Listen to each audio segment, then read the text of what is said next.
দর্শক, mercantile bank নিবেদিত আরটিভির নিয়মিত আয়োজন মনের কথা অনুষ্ঠানে সবাইকে আজকের পর্বে আমন্ত্রণ জানাচ্ছি। আমি নুসরাত সাবরিন চৌধুরী, পাওয়ার্ড বাই বেনিবুনন।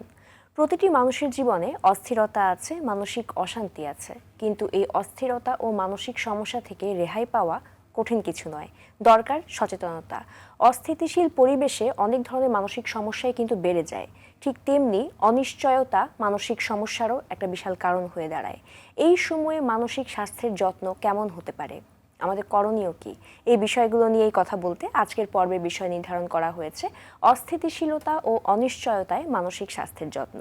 স্টুডিওতে আমাদের সাথে আছেন Sadia Sultana, coordinator mental health programme, Sajida Foundation. আপু কেমন আছেন? আলহামদুলিল্লাহ, ভালো আছি।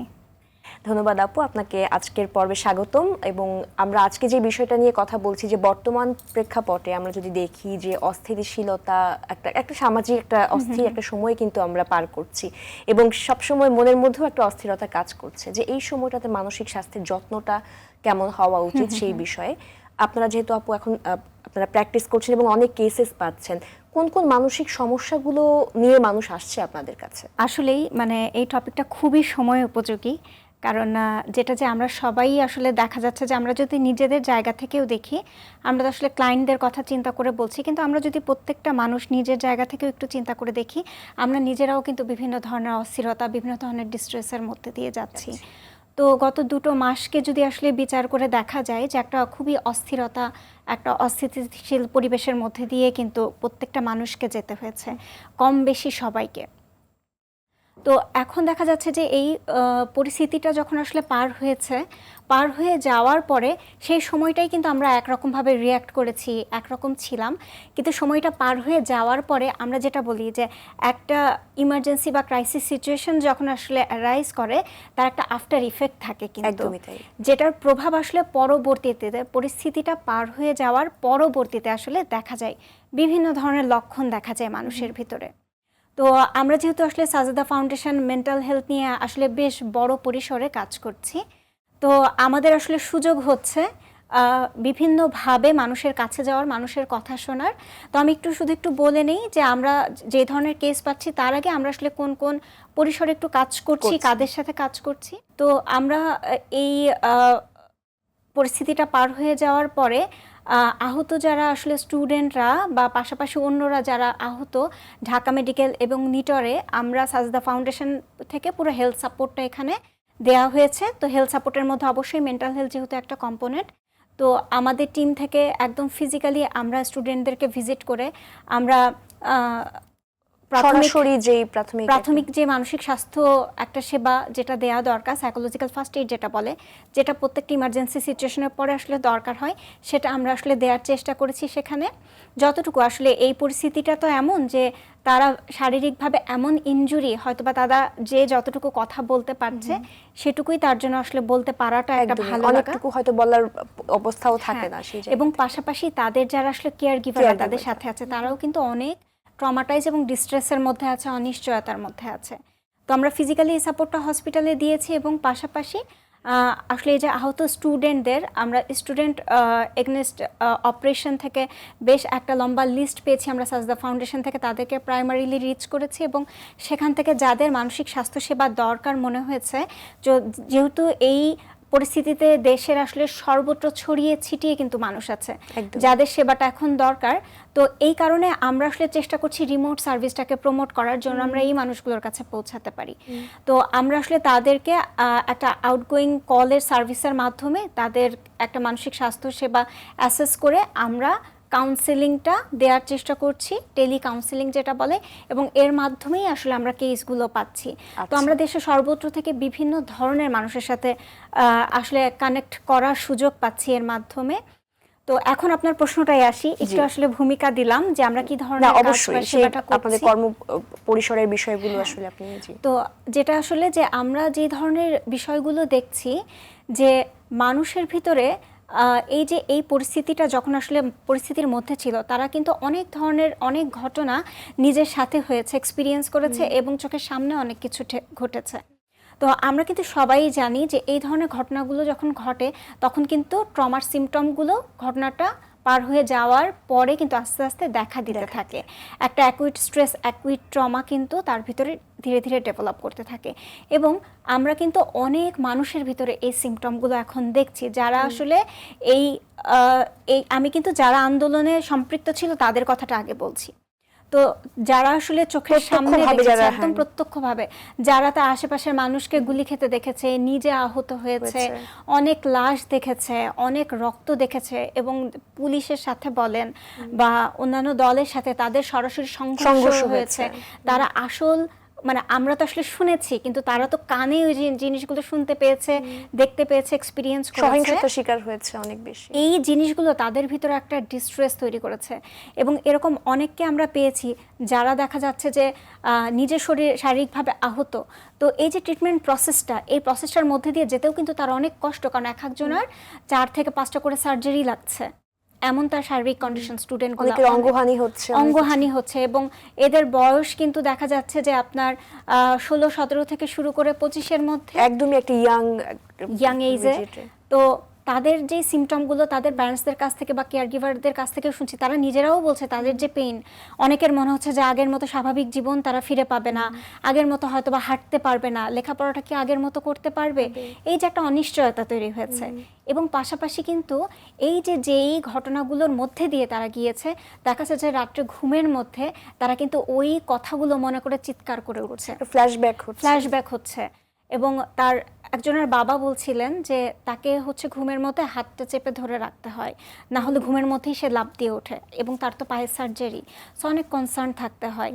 এই যে এই বিষয়গুলো, আমি যদি ইন জেনারেল আসি এবার, এটা তো আমি আসলে একদমই যারা সরাসরি সম্পৃক্ত ছিল, আহত হয়েছে, দেখেছে, এই সিমটমগুলো তাদের ভিতরে আমরা দেখছি যে অনেকেরই আসলে ট্রমার নানা ধরনের সিমটম তৈরি হচ্ছে। পাশাপাশি কিন্তু ইকোনমিক্যাল কন্ডিশনটাও কিন্তু সবার স্টেবল না, সবাই এই ট্রিটমেন্টটাকে আসলে সামনে এগিয়ে নিয়ে যাওয়া, ভবিষ্যৎটা কি হবে এই স্টুডেন্টদের, এগুলো নিয়ে কিন্তু পরিবার এবং তারা নিজেরা অনেক আসলে একটা আশঙ্কার মধ্যে, একটা ভীতির মধ্যে, হতাশার মধ্যে, দুশ্চিন্তার মধ্যে দিয়ে জীবন যাপন করছে। একদমই তাই।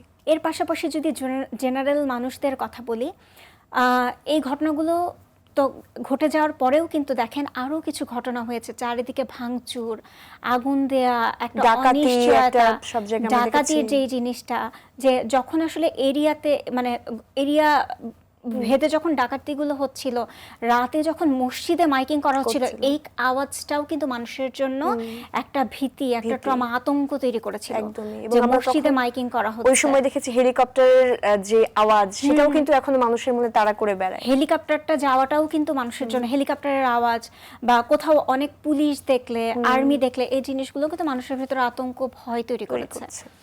তো এই যে এই ভীতিটা, এইখান থেকে যেটা আমরা খুব দেখলাম যে বেশিরভাগ মানুষের মধ্যে একটা মানে স্লিপ ডিস্টারবেন্স তৈরি হয়েছে, এবং একটা আসলে অনিশ্চয়তা, ভবিষ্যৎ নিয়ে অনিশ্চয়তা, এবং নিজের সেফটি সিকিউরিটি নিয়ে একটা কিন্তু প্রশ্ন তৈরি হয়েছে। সামাজিক নিরাপত্তার জায়গা থেকে কিন্তু এখন অনেকেই কিন্তু আসলে নিজেকে সেফ ফিল করে না। রাস্তায় বের হলে বা রাস্তায় কোথাও একটু হয়তো বা মানুষের সমাগম দেখলে কিন্তু আতঙ্ক তৈরি হয় যে আবার কিছু হতে যাচ্ছে কিনা, আমি কি নিরাপদ কিনা, এই ভয়গুলো কিন্তু তৈরি হচ্ছে।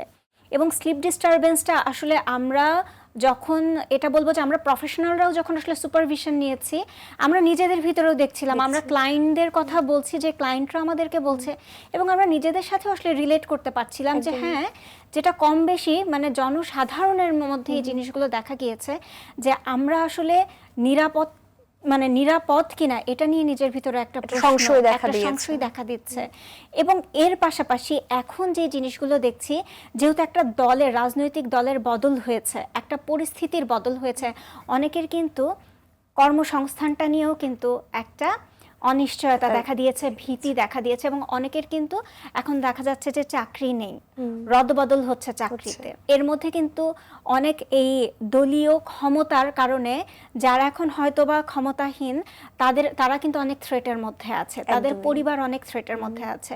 যেমন ছোট্ট একটা উদাহরণ যদি দিতে পারি, ঢাকার মানে বাইরে আমি যদি বলি যে প্রত্যন্ত একটা এরিয়াতে এরকম একটা ঘটনা ঘটেছে যে আমাদের সাজদা ফাউন্ডেশনের স্টাফদের কথাই বলবো যে তারাও তো আসলে দূর থেকে গিয়ে ওই জায়গাটায় কাজ করার জন্য থাকে। তো একদিন সকালবেলা মানে পেট্রোল নিয়ে তার বাড়িতে আসলে আগুন দিতে এসেছে।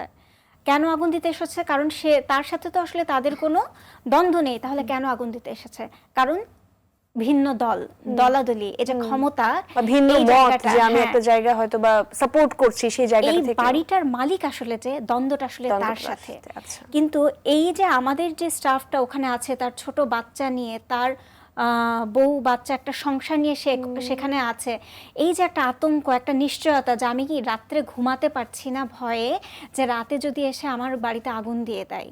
একদমই। তো এই যে আতঙ্ক, নিরাপত্তাহীনতা, দুশ্চিন্তা, ভয়, ভবিষ্যৎ নিয়ে আশঙ্কা, আবার অনেকের আসলে অনেক ধরনের ট্রমার সিমটম দেখা দিয়েছে। আমি যদি নিজের কথা বলি, আমারই আসলে কয়েকটা দিন এমন হচ্ছিল, ওই যে মসজিদে যে মাইকিং আমি শুনতে পেয়েছি, আমার কয়েকদিন আমার নিজেরই মনে হচ্ছিল যে আমি ঘুমাতে গেলে রাতের ওই সময়টা আমি মনে হয় কানে আওয়াজটা পাচ্ছি।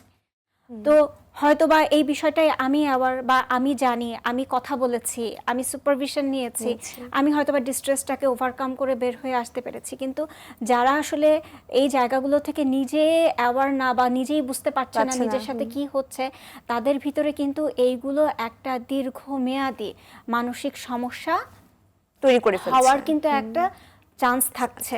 কারণ তারা তো এই অল্প অ্যাকুইট স্টেজে যখন আছে, তারা কিন্তু বের হয়ে আসতে পারছে না এখান থেকে। তো এটা নিয়ে আসলে চলতে চলতে তাদের কিন্তু দৈনন্দিন জীবনের উপরে প্রভাব পড়ছে। এবং আরেকটা সিমটম যেটা অনেকেই শেয়ার করছে, সেটা হচ্ছে যে ডিস্ট্রেস থেকে এটা কিন্তু মুডের উপর একটা ইফেক্ট ফেলছে। যে আমার যে হঠাৎ করে আমি রেগে যাচ্ছি, আমার মেজাজটা খিটখিটে হয়ে যাচ্ছে, আমি আমার সহকর্মীর সাথে বা আমার পরিবারের একটা মানুষের সাথে আমি কিন্তু অজান্তেই খুব রিয়্যাক্ট করে ফেলছি, কিন্তু আমি বুঝতে পারছি না আসলে কেন করছি। কারণ আমি তো অ্যাওয়ার না যে আমার ব্যাকগ্রাউন্ডে আমার আসলে অনেক কিছু চলছে। আমি আসলে মানসিকভাবে নিজে কিন্তু আমি স্টেবল না, বা আমি ভালো নেই, এটা কিন্তু আমি নিজে অ্যাসেস করতে পারছি না। একদমই। সেখান থেকে কিন্তু এই এবং অনেক সমস্যাগুলো চলে ক্ষেত্রেও আসছে। আমরা আপু দেখতে পাচ্ছি যে নিজেকে মানতেও পারছি না, কিন্তু যে আমি এই জায়গায়, যেমন খুব স্বাভাবিকভাবে যারা দলীয় একটা জায়গায় ছিলেন, তাদের একটা অবস্থান হয়তো বা ছিল, সামাজিক অবস্থান ছিল, সেখান থেকে যখন এটা ডাউনগ্রেড হলো, সেখান থেকেও কিন্তু তারা অনেকটুকু মানতে পারছে না, এটা তাদের পরিবারের সদস্যদেরকেও কিন্তু এফেক্ট করছে। একদম, এটাও কিন্তু অনেকের ক্ষেত্রে হচ্ছে। তো অনেকে হয়তো বা আসলে ওই সমাজে আগে যেভাবে তারা চলাফেরা করতে, এখন ফেস করতে পারছে না অনেককে। তো এই জিনিসগুলো আসলে অনেকের ভিতরে অনেক ধরনের মানসিক বিভিন্ন ধরনের চাপের কারণ হচ্ছে। একটা যেটা বলবো যে এটা একটা মানে আনরেস্ট সিচুয়েশনের ডিস্ট্রেস যেটাকে বলা হয় আর কি, সেটা আসলে খুব কমন দেখা যাচ্ছে এবং কমন ফিচারগুলো মানুষের ভিতরে দেখা যাচ্ছে। আপু এই ক্ষেত্রে এটা মোকাবেলায় আমাদের করণীয় কি? প্রথমত একটা তো সচেতনতা অবশ্যই দরকার, তো সেই জায়গা থেকে সাজিদা ফাউন্ডেশনের কর্মপরিকল্পনাগুলো আসলে কেমন? আচ্ছা, আসলে আমি প্রথমেই বলছিলাম যে আমাদের আসলে সুযোগ হচ্ছে, আমাদেরকে অ্যাক্সেস দেয়া হচ্ছে আসলে সরকার থেকেও, আমরা ওই সাপোর্টটা পাচ্ছি, আমাদেরকে কোলাবোরেশনের অ্যাক্সেসটা দেয়া হচ্ছে। তো আমরা আসলে যেটা চেষ্টা করছি, যেমন আমরা হসপিটালগুলো সার্ভিসের কথা বললাম, যে হসপিটালগুলোতেও দেখেন যে এখানে কিন্তু ফিজিক্যাল সার্ভিসটা, কাউন্সিলিং সার্ভিসটা কিন্তু দেয়া পসিবল না। কারণ একটা মানুষ যখন ফিজিক্যালি হিল না হচ্ছে, তার সেই অবস্থায় কিন্তু তাকে কাউন্সিলিং সার্ভিসটা দেওয়া পসিবল না। হ্যাঁ, আমরা যেটা করেছি যে আমরা সাইকোলজিক্যাল ফার্স্ট এইডটা প্রোভাইড করেছি, এবং আমরা চেষ্টা করছি যে যেহেতু তারাও বাংলাদেশের বিভিন্ন প্রান্ত থেকে এসে কিন্তু এই হসপিটালগুলোতে চিকিৎসা নিচ্ছে, তো তারা যখন আসলে একটু সুস্থ বোধ করছে এবং বাড়ি ফিরে যাচ্ছে, তখন যাদের আসলে এই কাউন্সিলিংয়ের নিডটা আছে, কাউন্সিলিং বা সাইকোথেরাপির, তাদেরকে আমরা আসলে রিমোট সার্ভিসের আওতায় আনার চেষ্টা করছি। তারা আমাদের সাথে অনেকেই যোগাযোগ করছেন, কারণ আমাদের সাজিদা ফাউন্ডেশন থেকে যেই অথরিটিটা আছেন, হেলথের সাথে আসলে খুবই কানেক্টেড হয়ে কাজ করছেন, তাদের থ্রুতে আমাদের কাছে আসলে ক্লায়েন্টগুলো রেফার হচ্ছে। তো এই ক্লায়েন্টগুলোকে সবাইকেই আমরা আসলে চেষ্টা করছি রিমোট সার্ভিসটা দেওয়ার, টেলিকাউন্সেলিংটা দেওয়ার। কারণ আসলে সারা বাংলাদেশে যেহেতু আমরা সার্ভিসটাকে পৌঁছে দিতে চাচ্ছি, এটার জন্য বেস্ট ওয়ে হচ্ছে রিমোট সার্ভিস বা টেলিকাউন্সেলিং সার্ভিস। কোনো আছে কিনা আপনাদের? এটাতে আসছি। তো পাশাপাশি আসলে যেটা আমি বললাম যে আমরা আসলে স্টুডেন্ট এগেইনস্ট অপারেশন এখান থেকে সাউথ থেকেও আসলে একটা ভালো সাপোর্ট পেয়েছি, তাদের কাছ থেকেও আমরা অনেকের আসলে এই রেফারেলগুলো এসেছে, তাদেরকেও আমরা টেলিকাউন্সেলিং এর মাধ্যমে রেফার করছি। তো এখন আসলে হটলাইন সার্ভিস, এটা বললাম যে আসলে আমি অর্গানাইজেশনের থ্রুতে যে ক্লায়েন্টগুলো আমরা পাচ্ছি আমাদের কাছে রেফার হচ্ছে। পাশাপাশি আমাদের কিছু ডেভেলপমেন্টাল প্রোগ্রাম আছে, যেমন হচ্ছে এই প্রোগ্রামগুলো, একটা আরবান প্রোগ্রাম আছে সুদিন, একটা আছে উত্তরণ, আর একটা আমরা ক্লাইমেট ভালনারেবিলিটি নিয়েও কাজ করি। তো এটা হচ্ছে যে আমাদের ক্লাইমেট চেঞ্জ প্রোগ্রাম বলে। তো এই যে প্রোগ্রামগুলোতেও আমাদের কিন্তু ফিল্ডে একটা বড় অপারেশন আছে। তো আমাদের সুদিন এবং সিসিপিবি প্রোগ্রামেও কিন্তু একটা community base mental health service আছে। তো এই কমিউনিটি বেস মেন্টাল হেলথ সার্ভিসের পরেও কিন্তু অ্যাডভান্স সার্ভিসটা দরকার হয়, সাইকোথেরাপি বা সাইকো কাউন্সেলিং সার্ভিসটা। তো এদের এই জায়গাগুলোর থেকেও কিন্তু আমাদের কাছে এখন রেফার হয়ে আসছে যারা এই ডিস্ট্রেসে আছে। তো আমরা সাজেদা ফাউন্ডেশন থেকে একদম রেফার হয়ে আসছে আমাদের কাছে অনেক ক্লায়েন্ট, তাদেরকে আমরা টেলিকাউন্সেলিংয়ের মাধ্যমে রিচ করার চেষ্টা করছি। এর পাশাপাশি সাজেদা ফাউন্ডেশনের মেন্টাল হেলথ প্রোগ্রামের কিন্তু বেশ কিছু আলাদা আলাদা প্রজেক্ট আছে। তার মধ্যে যে প্রজেক্টটা সেটা হচ্ছে স্বজন সার্ভিস। স্বজনটা হচ্ছে টেলি মেন্টাল হেলথ সার্ভিস একটা। তো স্বজনটা আসলে এটা শুরু হয়েছিল কোভিডের সময় থেকে। আমরা 2020 থেকেই স্বজনটা নিয়ে আগাচ্ছি। তো তখন থেকে একটু একটু করে স্বজনটা শুরু হয়েছে এবং আমরা কোলাবোরেটলি কাজ করেছি অনেকের সাথে। তখন আমাদের সাথে কান পেতে রয়েছিল। তো গত 2 বছর ধরে স্বজনটা আসলে খুবই স্ট্রাকচারাল ওয়েতে আমরা কাজ করছি স্বজন সার্ভিসটা নিয়ে।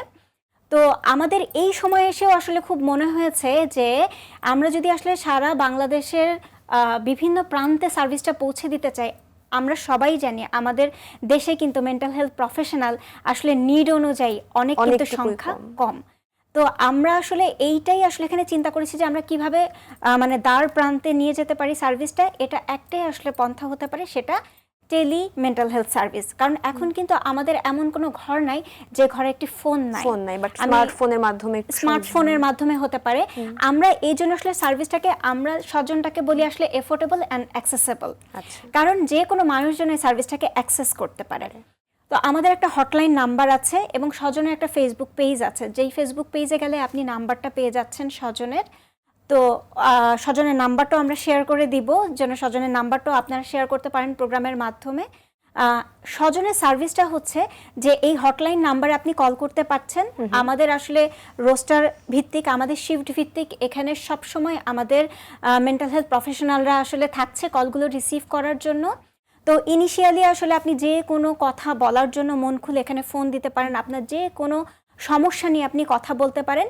সেখানে যদি মনে হয় যে আপনি একবার কথা বলেই আসলে আপনি ভেন্টিলেট করার মাধ্যমেই আপনি একটা স্বস্তি পাচ্ছেন, সেটাও আসলে এখানে পসিবল। এবং আপনার যদি মনে হয় এখানে যে না, আমি আসলে একটা দীর্ঘমেয়াদী কাউন্সেলিং বা সাইকোথেরাপি সার্ভিস চাচ্ছি, আমাদের আসলে এই পুরো স্ট্রাকচারটা স্বজনে আছে, যেটা আসলে বলবো যে সাজেদা ফাউন্ডেশন একটা গ্রেট ইনিশিয়েটিভ এবং এত সুন্দর একটা স্ট্রাকচার করতে পেরেছে।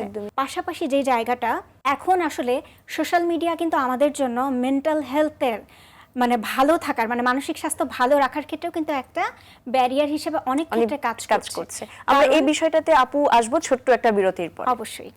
দর্শক, মার্কেন্টাইল ব্যাংক নিবেদিত মনের কথা অনুষ্ঠান থেকে এই মুহূর্তে নিয়ে নিচ্ছি ছোট্ট একটি বিরতি, পাওয়ার্ড বাই বেনি বুনন। বিরতির পর আমরা আরো গুরুত্বপূর্ণ আলোচনা শুনবো, আমাদের সাথেই থাকুন।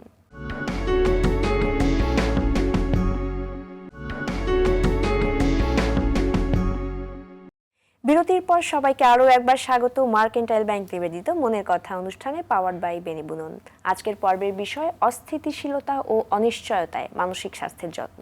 আমাদের সাথে আছেন সাদিয়া সুলতানা।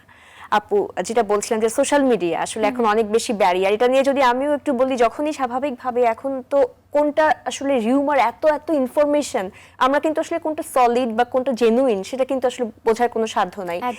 এবং সেখানে কিন্তু মোটামুটি মানুষের মানসিক স্বাস্থ্যের অবস্থা যাচ্ছে তাই হয়ে যাচ্ছে। বিশেষ করে অনেক ভায়োলেন্স আমরা দেখছি, অনেক ভিডিওস দেখছি, যেগুলো কোনোভাবেই আসলে পরোক্ষভাবেও আমাদেরকে অনেক বেশি বাজেভাবে ফিল করাচ্ছে। তো সেই বিষয়টা নিয়ে যদি আসলে একদমই সেটাই বলছি যে গত 2 মাস থেকে যদি চিন্তা করে দেখেন, আমরা প্রত্যেকের জায়গা থেকে কিন্তু অনেক বেশি, মানে আমি যদি বলি আমারই আসলে সোশ্যাল মিডিয়া ইউজ কিন্তু বেড়ে গিয়েছে। কারণ আমরা তো আসলে আপডেটগুলো দেখতে চাচ্ছি, কিন্তু এখানে আসলে আমাকে একটু ভাবতে হবে যে এই জিনিসটা আমাকে কতটুকু হেল্প করছে, কতটুকু আসলে করছে না, কতটুকু আমার মনের উপর আসলে প্রভাব পড়ছে। তো এখানে আসলে কনসিয়াসলি আমাকে কিছুটা জিনিস আসলে একটা বাউন্ডারি টানতে হবে, দিনের মধ্যে আসলে কতটুকু সময় আমরা সোশ্যাল মিডিয়াতে থাকবো এবং কোন নিউজগুলো আপনি দেখবেন এবং শুনবেন সেটার আপনার একটা প্রেফারেন্স তৈরি করা, এটা আসলে খুবই জরুরি এখন। কারণ আমি যে স্লিপ ডিস্টারবেন্সের কথা বলছিলাম, এটার কিন্তু একটা বড় কারণ কিন্তু সোশ্যাল মিডিয়া। কারণ আমরা বারবার কিন্তু বারবার চেক করেছি কি হচ্ছে, কোথায় কি হচ্ছে, নিউজ কি হচ্ছে, কোনটা আসলে আমি মিস করছি। এই জায়গাগুলোতে আপনাকে যেটাই মনে হচ্ছে আপনাকে এফেক্ট করছে, আপনার একটু এখানে বাউন্ডারি টানা, এটা আসলে খুবই টাইমটাকে একটু লিমিট করা। এবং নিউজ আলোচনা, অন্যদের সাথে আলোচনা। কারণ লাস্ট 2 মাস যদি আপনি একটু ভেবে দেখেন, আমাদের আসলে যখনই আমরা 3-4 জন এক জায়গায় বসেছি, আমাদের আলোচনার টপিকগুলো কি হয়েছে? একদমই। হ্যাঁ, সবাই এখন যার যার জায়গা থেকে রাজনৈতিকভাবে সচেতন এবং সেই বিষয়টা নিয়ে কিন্তু সেই বিষয়গুলো নিয়ে কিন্তু কথা বলছে। সুতরাং আমরা কিন্তু কন্টিনিউয়াস ডিস্ট্রেস তৈরি করছি নিজেরাই কিন্তু।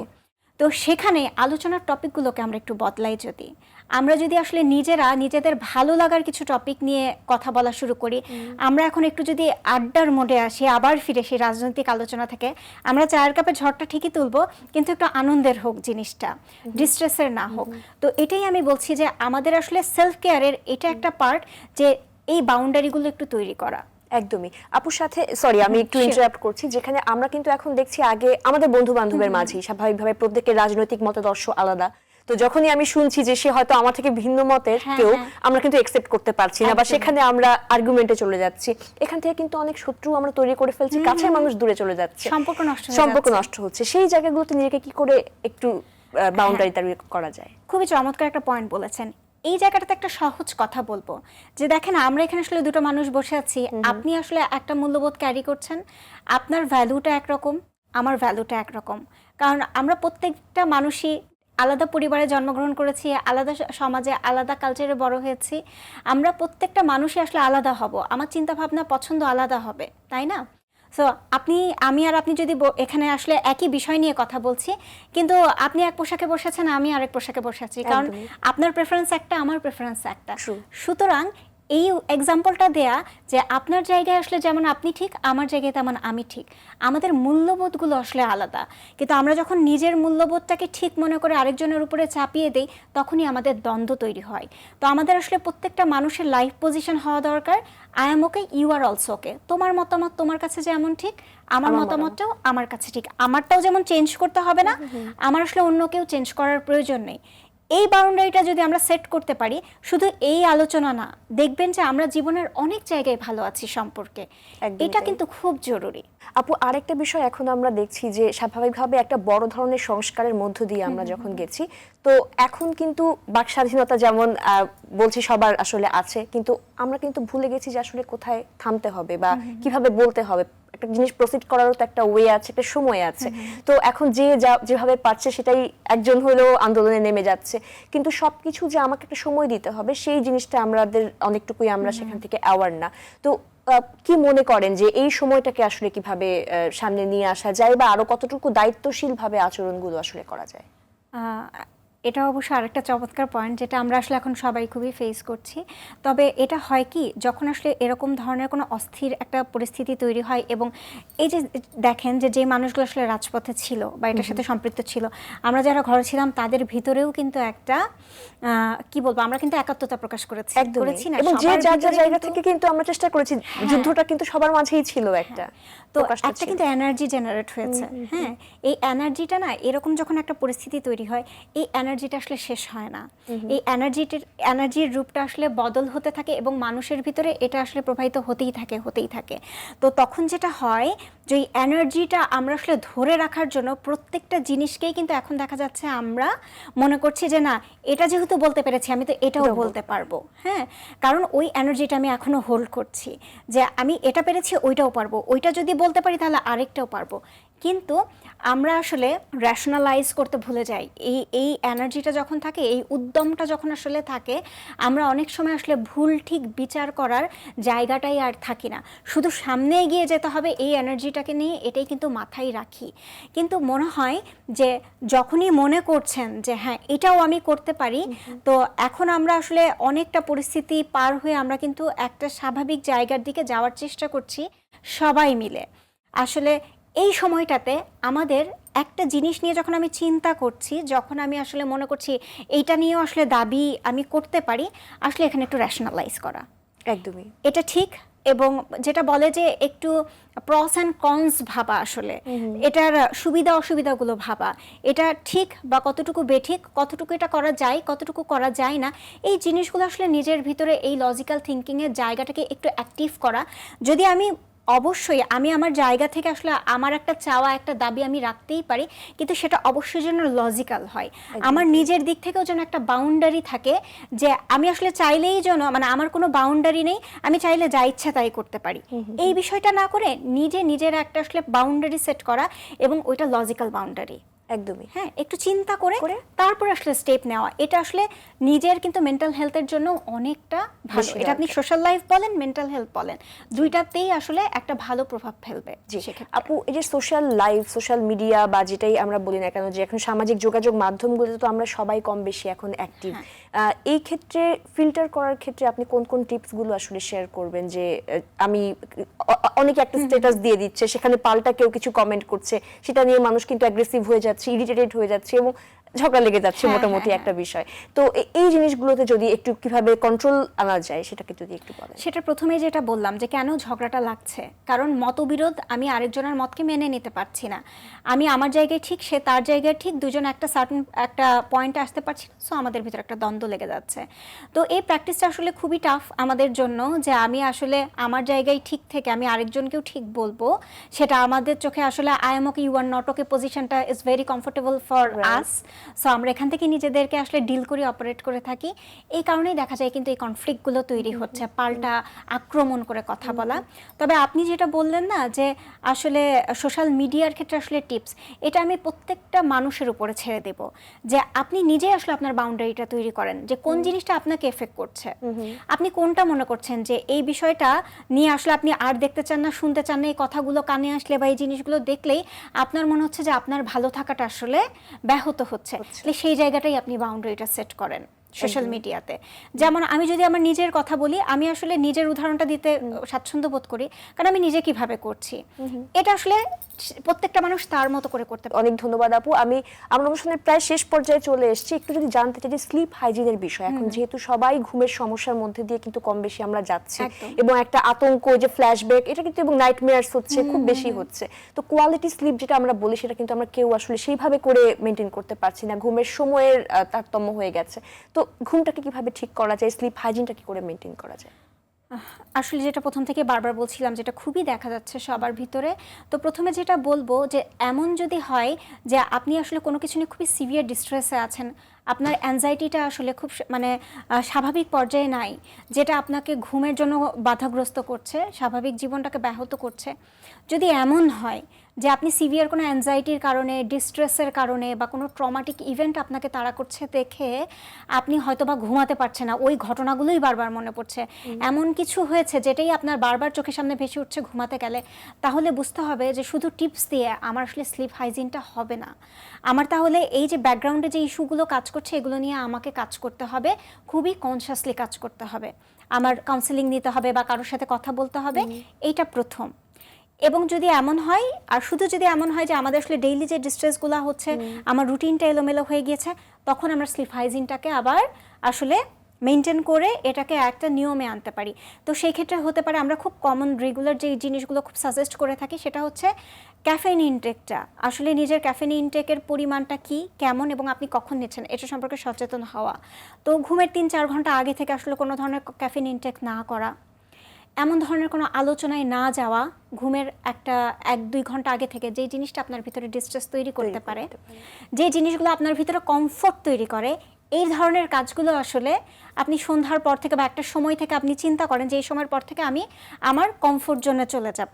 হ্যাঁ, সেটা হতে পারে আপনার গান শোনা, বই পড়া, মুভি দেখা বা ফ্যামিলির সাথে আড্ডা দেয়া, যেটা হতে পারে, যেটাতে আপনি কমফোর্টেবল ফিল করেন। হতে পারে যে আপনার ঘরে একটা পেট আছে, ওর সাথে খেলা, আপনার ঘরে একটা বাচ্চা আছে, ওকে একটু সময় দেওয়া, বা হয়তো আপনার গাছ আছে, সেটা পরিচর্যা করা, যেটা আপনাকে আসলে খুবই কমফোর্ট ফিলিং দেয়, আপনার ভালো লাগা তৈরি করে, এই ধরনের কাজগুলোর সাথে সম্পৃক্ত হওয়া। এবং পাশাপাশি আসলে ঘুমের একটা নির্দিষ্ট সময় তৈরি করা। হ্যাঁ, এবং আমরা অনেক সময় দেখা যায় ঘুমোতে গিয়ে যেটা করি, আচ্ছা ঘুম আসছে না, আমি এর সাথে একটু কথা বলছি, ওর সাথে একটু নক করছি, এই ভিডিওটা একটু দেখছি, যে কোনো গ্যাজেট, ইলেকট্রনিক গ্যাজেট যখন আপনি ঘুমোতে যাচ্ছেন আপনার হাতের কাছ থেকে নাগাল থেকে দূরে রাখা, ঘুম না আসলেও আসলে ওটা অ্যাক্সেস না করা। একদমই। এবং পাশাপাশি যেটা যে ঘুমের জায়গাটাকে আসলে একটু পরিপাটি রাখা, ঘুমের জন্য একটু আরামদায়ক একটু স্বস্তিদায়ক অবস্থাটা তৈরি করা, পরিবেশ তৈরি করা। অনেকের দেখা যায় যে ঘুমের আগে আসলে একটু পানিটা কিন্তু খুব হিলিং আমাদের মাইন্ডফুলনেসে, কিন্তু আমরা অনেক মানে পানির দিয়ে অ্যাক্টিভিটির কথা বলে থাকি, কারণ এটা আপনার স্ট্রেস লেভেল অনেক কমায়, অনেক রিল্যাক্স করে শরীরটাকে, ব্রেইনটাকে। তো অনেকে হাত মুখ ধুলে দেখাচ্ছে স্ট্রেস রিলিফ হয়, অনেকে ঘুমের আগে গোসল করতে পছন্দ করেন, শাওয়ার নিলে মাইন্ডফুল শাওয়ার নিয়ে অনেক সময় কিন্তু একটা হিল করে শরীরটাকে, ব্রেনটাকে। এই ধরনের যদি কারোর আরাম লাগে তারা এটা প্র্যাকটিস করতে পারে। এবং পাশাপাশি আসলে ঘুমের যে পরিবেশটা আপনি তৈরি করছেন সেখানে আপনি যাওয়ার পরে আপনাকে আসলে ওই ঘুমের পরিবেশের মধ্যেই থাকা, সেটার পাশাপাশি অন্য কিছুতে আসলে ইনভলভ না হয়ে যাওয়া। তো এইটা প্রথম প্রথম খুব কষ্ট হয়, কিন্তু আপনি রেগুলার এই প্র্যাকটিসটাই আসলে আমাদের ব্রেইন আবার খুব অবিডিয়েন্ট, তো আমাদের ব্রেইন খুবই সুন্দর করে জিনিসটাকে ক্যাপচার করে ফেলে এবং নিজেকে ওই নিয়মটাতে নিয়ে চলে যায়। সুতরাং একটা অভ্যাসের মধ্যে নিয়ে এসে নিজেকে আস্তে আস্তে সেই নতুন এটার কারণ মধ্যে। আসলে 7 থেকে 8 ঘন্টা ঘুম যদি আপনি ঘুমান, সকালবেলা উঠে দেখবেন যে ওই ফ্রেশনেসটা আসলে ওই এনার্জিটা আপনাকে আসলে অনেক কিছুতে আরো মানে এঙ্গেজ হতে আসলে অনেক সহায়তা একদমই, করবে। কারণ আমরা তো বলি যে ব্রেনের খাবার মানেই তো আসলে ঘুম, কারণ আমরা এটাই আমাকে সবসময় সারাটা দিন আমাকে চালানোর জন্য অনেক বেশি ইম্পর্টেন্ট। অনেক ধন্যবাদ আপু, আমরা অনেক কিছু জানলাম এবং শুনলাম, এবং আপনাদের প্ল্যাটফর্মের যে আপনাদের সেই খুব সুন্দর পরিকল্পনা বা সময় উপযোগী যে উদ্যোগগুলো আপনারা নিয়েছেন সেই বিষয়গুলো সম্পর্কে জানলাম। আশা করছি দর্শকরা অনেক বেশি উপকৃত হবেন। খুব ভালো থাকবেন। আপনাদেরকে অনেক ধন্যবাদ, বিশেষ করে আপনাকে। তো আসলে আমরা যখন যে কাজগুলো করি মেন্টাল হেলথের, আমাদের আসলে একটা ভালো লাগার জায়গায় আসলে মানুষের জন্য কাজ করতে পারাটা। তো আমরা আসলে যেই কাজটা করছি এখানে এসে যে বলতে পারলাম, আমাদের যে স্বজন টেলি কাউন্সিলিং প্ল্যাটফর্মটা আছে এটা নিয়ে আসলে বলতে পারলাম, এটাও মনে হয় অনেক বড় একটা সুযোগ ছিল। এজন্য আরটিভিকে ধন্যবাদ, মনের কথাকে ধন্যবাদ, আপনাকে ধন্যবাদ। Thank you so much. ভালো থাকবেন আপু। দর্শক, আজকে আমরা আমাদের অনুষ্ঠানে খুবই ইম্পর্টেন্ট একটা বিষয় নিয়ে আলোচনা করেছি, যে অস্থিতিশীল এবং এই অনিশ্চয়তার মধ্যে দিয়ে যখন আমরা যাচ্ছি কিভাবে আমরা আমাদের মানসিক স্বাস্থ্যের যত্নটা নিতে পারি। অবশ্যই আপনার মেন্টাল হেলথ, মেন্টাল স্টেটটা সম্পর্কে অ্যাওয়ার হবেন, সচেতন হন, নিজের মনটাকে বুঝুন, নিজের সম্পর্কে একটু ভালো ধারণা পোষণ করুন, নিজেকে অ্যাপ্রিসিয়েট করুন, নিজের প্রতি কাইন্ড হন।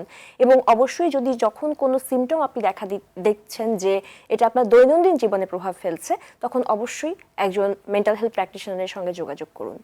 দর্শক, আজকের মতো বিদায় নিচ্ছি মার্কেন্টাইল ব্যাংক নিবেদিত আরটিভির মনের কথা অনুষ্ঠান থেকে, পাওয়ার্ড বাই বেনিবুনন। সবাই ভালো থাকুন, সুস্থ থাকুন, দেশকে ভালোবাসুন, আর অবশ্যই নিজেকে মাদক মুক্ত রাখুন।